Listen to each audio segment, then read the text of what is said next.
दूरदृष्टि, निष्पक्ष निर्णयकरण, सदन की गरिमा को प्रणाम करते हुए सदन की राय में आज का विषय एक देश एक चुनाव राष्ट्र हित में है विषय के पक्ष में अपने विचार रखने के लिए उपस्थित हूँ। नव भारत का सूर्य उदय है, नव संकल्प नव नवाचार चाहिए, संपूर्ण भारत दृढ़ संकल्पित है, मजबूत लोकतंत्र का विश्वास चाहिए और नए भारत के बेहतर भविष्य के लिए एक देश एक निर्वाचन प्रणाली का विधान चाहिए।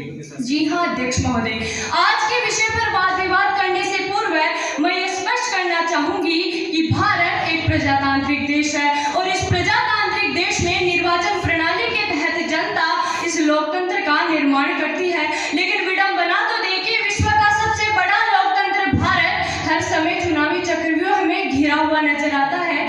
देश को इस चुनाव के इस चक्रव्यूह से बाहर निकालने के लिए एक देश एक निर्वाचन प्रणाली की आवश्यकता है। ये प्रणाली देश को एक नई दिशा और दशा देगी जिससे प्रजातांत्रिक मर्यादा की हत्या नहीं होगी, संवैधानिक संहिता नष्ट नहीं होगी, बार बार लगने वाली आचार संहिताओं से मुक्ति मिलेगी। इससे राष्ट्र की उन्नति ही होगी, भ्रष्टाचार और काले धन पर भी रोक लगेगी। लेकिन ना जाने क्यों मेरे प्रतिपक्षी मित्र इस प्रणाली को राष्ट्र के लिए खतरा बता रहे हैं। मैं पूछना चाहूंगी आपसे आपसे आपसे और इस सदन में उपस्थित प्रत्येक चिंतनशील व्यक्ति से, क्या देश में पहले ऐसी व्यवस्था मौजूद नहीं थी? बिल्कुल थी। आजादी के बाद सन 1951, 1952, 1957, 1962 और 1967 में देश में चुनाव एक ही चरण में करवाए गए थे। क्या इससे राष्ट्र को कोई हानि हुई?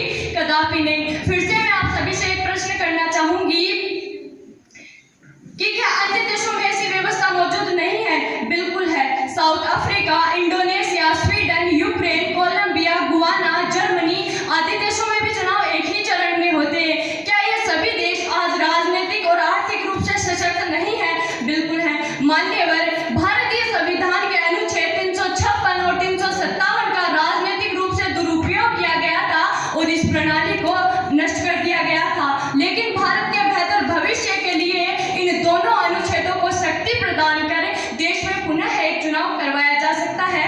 लेकिन प्रश्न उठता है कि यह सब संभव कैसे है? इसका जवाब है केंद्रीय कानून मंत्री अर्जुन राम मेघवाल का बयान। उन्होंने कहा था कि संपूर्ण देश में एक ही चरण में चुनाव करवाने के लिए भारतीय संविधान के अनुच्छेद 83, 85, 172, 174, 356 और 357 में संशोधन किया जा सकता है। इतना ही नहीं, पूर्व चुनाव आयुक्त ओपी रावत ने भी कहा था कि देश का चुनाव आयोग संपूर्ण रूप से एक देश एक चुनाव करवाने में सशक्त है। और तो और विधि आयोग के